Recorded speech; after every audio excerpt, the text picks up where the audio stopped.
Seu Barsi, nessa semana que passou, o Banco do Brasil divulgou um fato relevante a respeito do desdobramento das ações, né?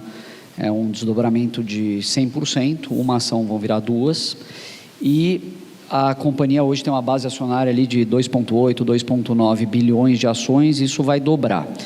A gente sabe que tem muitos acionistas aqui na plateia, e eu acho que o que está na cabeça de todo mundo aí o que vai acontecer com as ações do banco. Isso foi positivo, foi negativo na sua visão?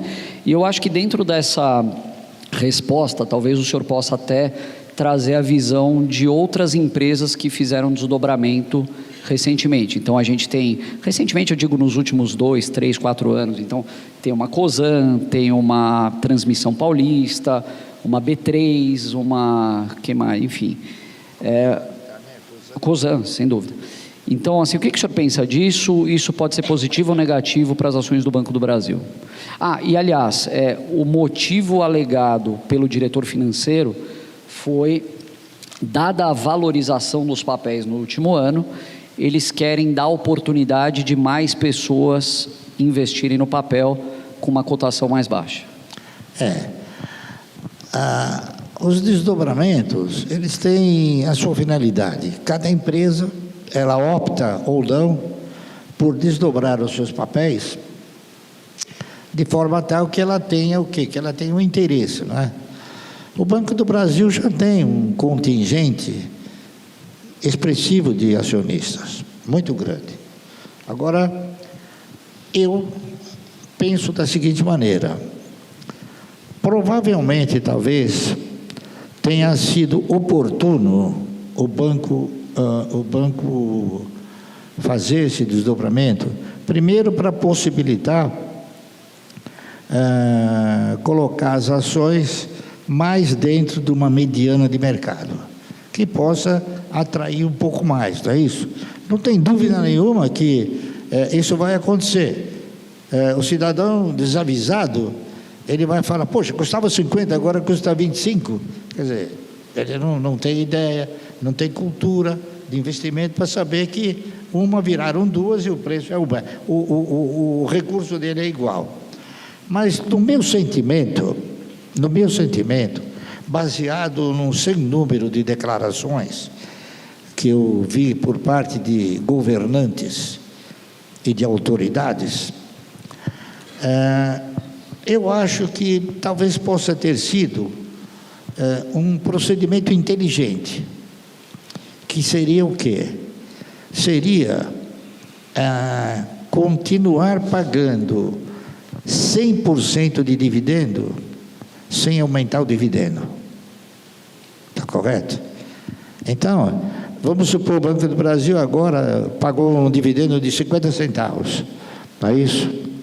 Se ele tiver que continuar essa trajetória, daqui a pouco esses 50 centavos é R$1. Então, tem muitos elementos do governo que acham que isso não é prudente, distribuir dividendos, não é isso?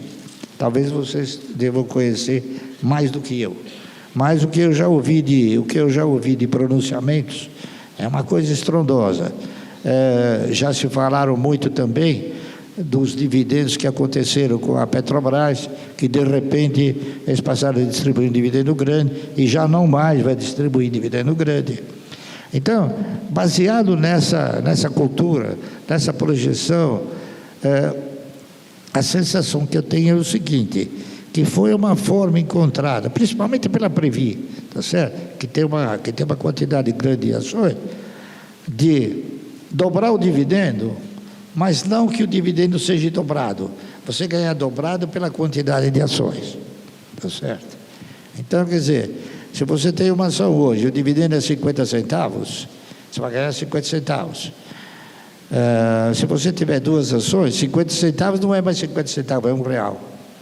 Entendeu? Então, tem formas inteligentes aí na maneira de eu enfocar. E, além de tudo, também, é claro que eles não vão falar isso, né? Isso aí é uma coisa que você tem que raciocinar e procurar.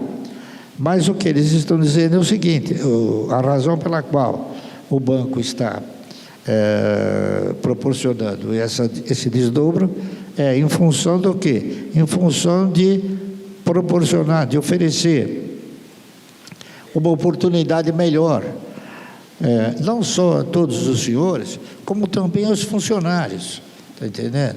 Porque o banco também ele compra ações e distribui para os funcionários, entendeu? Então, o objetivo do banco é ter uma quantidade, um volume de acionistas expressivo, ou mais expressivo daquilo que ele já tem. Ok? E eu acredito o seguinte, no tempo, não sei quanto tempo, mas no tempo ela vai voltar para R$50. Está correto? Não sei quanto tempo, mas ela vai voltar. Está certo? O senhor acha que essa medida de aumento de base acionária vai impactar alguma coisa no aluguel das ações? Que o senhor é um grande crítico, né, dos aluguéis das ações, de aumento de base acionária. E o Banco do Brasil e o Santander, talvez, dos grandes bancos, eram um dos poucos que mantinham uma base acionária, vamos dizer assim, adequada, né, não tão grande quanto a de Bradesco e de Itaú. Lamentavelmente, eu acho que nunca o Amador Aguiar, que foi quem criou o banco, pensou que um dia o banco que ele criou, que ele desenvolveu, fosse o pior em termos de cotação. Hoje uma ação do Banco Bradesco custa aproximadamente entre 14 e 16 reais, não é isso? É ridículo para um banco dessa expressão. Mas o que acontece? Acontece que o Banco Bradesco, ao longo do tempo, ele foi transferindo o lucro do acionista para o mercado. Através do quê? Através de bonificações. Hoje, o Banco Bradesco tem quase 11 bilhões de ações emitidas. Então, você faz um cálculo.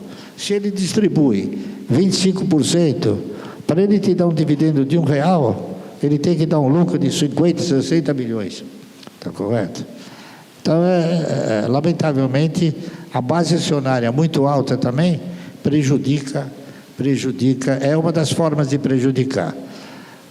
Veja bem, existem duas formas de prejudicar. Ou a base acionária expressiva, tá certo? Ou o estatuto da empresa não prever o pagamento de um bom dividendo, que é o caso de inúmeros que tem por aí. Eu posso citar algumas, né?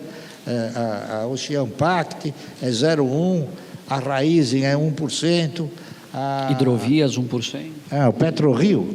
A PetroRio, incrível, no estatuto está, o dividendo é 0,001. Eu olho para o cara, poxa, esse cara nunca vai pagar dividendos, né? Tá certo? Então, o desdobro é uma coisa, é uma perspectiva. Você tem que examinar a perspectiva da empresa continuar gerando bons resultados.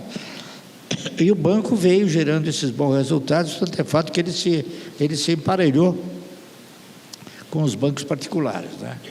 E, por outro lado, também examinar exatamente essa perspectiva de continuar dando bons resultados. Então, eu acho que esse desdobramento que o Banco do Brasil está proporcionando, ele é favorável. Tá certo? Existiram outros que não foram favoráveis. Por exemplo, o da Cosan, uma virou 4.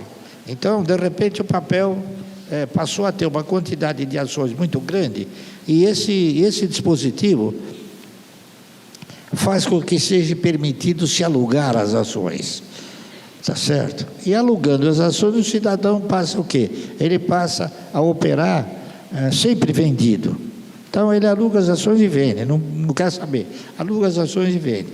E isso prejudica a cotação de uma empresa. Eu não acredito que com o Banco do Brasil vai acontecer isso.